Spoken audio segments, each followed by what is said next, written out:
This is CC with you on the Orbit, Wednesday, October 18th. It's a big day of earnings. Leading the pack after the close are both Tesla and Netflix, which will garner most of the attention throughout the day. Let's check in on the charts. What we've got in Tesla, we've got about a 5% expected move from the options market. That is, you can see on the visual where that is lining up to recent highs and recent lows in the stock. Tesla has been trading in a range, albeit a volatile range, like a lot of big cap tech stocks like this. Looking at that a little zoomed out on the 3-month chart, you can see where that stands.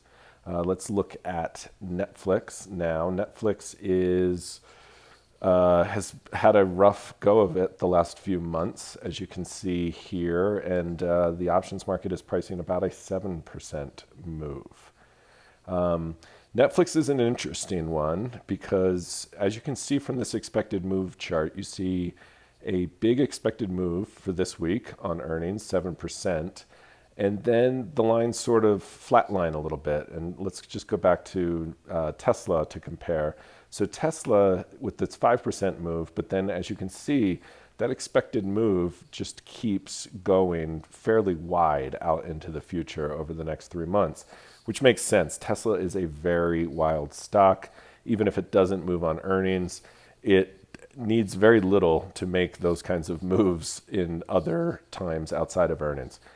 With Netflix, this is an interesting chart, and what you're really seeing on this chart is a very high volatility for the earnings event itself, that then when you go out in time, you can see going out to December, we have 44 vol, right, as compared to this week's 120 vol almost. So what you're looking at there is almost 3x vol pump for earnings. And I bring that up because, and I mentioned this on the written Orbit yesterday, in cases like this is an interesting situation where if you are playing directionally in Netflix, you might want to go out a little further in time, because you might find that your break-evens on directional trades are not far off from where you would be, this week or next week, and it's because of that big difference in volatility. So let's go through an example of just picking a bullish direction.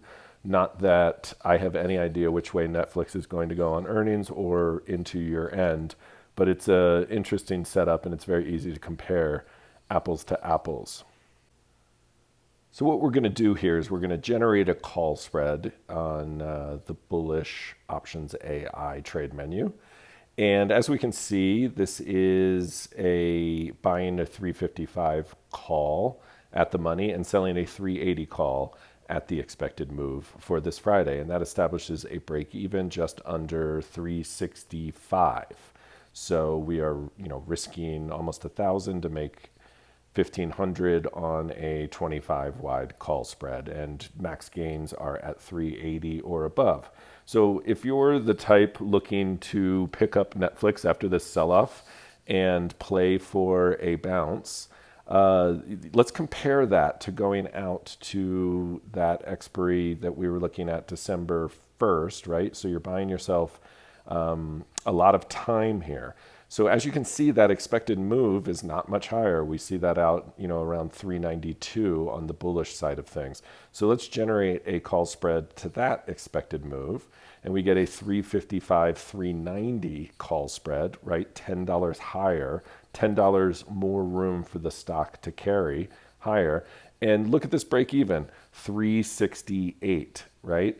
So remember, on that prior trade, it was around 365. So in essence, you're getting all of that extra time and more room for Netflix to travel higher with a break even of just over $3 higher. And that's the difference between 120 vol and 44 vol out in December, is that you are able to put on a trade with, and you look at this risk reward profile, risking 1,300 to make 2,200, right? And remember the trade in the weeklies. So this is just an example, and this would look the exact same way if you were bearish and you think that Netflix can be down near 320 or 315 or something into year end.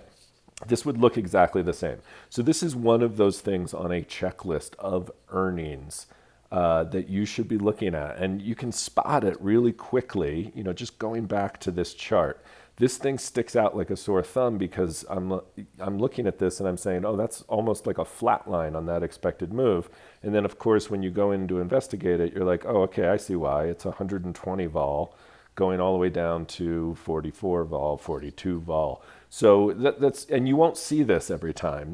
I think I was looking at JP Morgan the other day on the Orbit video, and it was, the weekly vol was barely double. It wasn't even double. So in this case, it's, you're talking about nearly triple.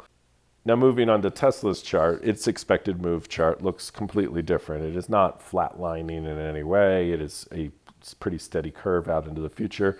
And all you have to do is look into the past of Tesla stock, and you can see it on this chart. This stock makes pretty massive moves, and it doesn't need an earnings to do so. It just makes big runs, and options often get caught off guard in this stock, and it just happens out of the blue. And it doesn't necessarily need a news story to do so. But we are looking at this earnings, and it is about a 5% expected move. And, you've got a little bit of this range going. So let's just look at an iron condor and kind of see the risk reward of positioning for Tesla to stay somewhat within this range. And as you can see, that expected move, the break even near the top of this iron condor is near that high from, just a few days ago, really, about a week ago. And, you're risking 150 to make 100. It's pretty typical iron condor in this situation. Of course, you can be looking at credit call spreads, credit put spreads. This is Tesla, as if it needs to be said, but, defined risk trades. You do not want to be caught on the wrong side of a Tesla 15% move. So I think that goes without saying.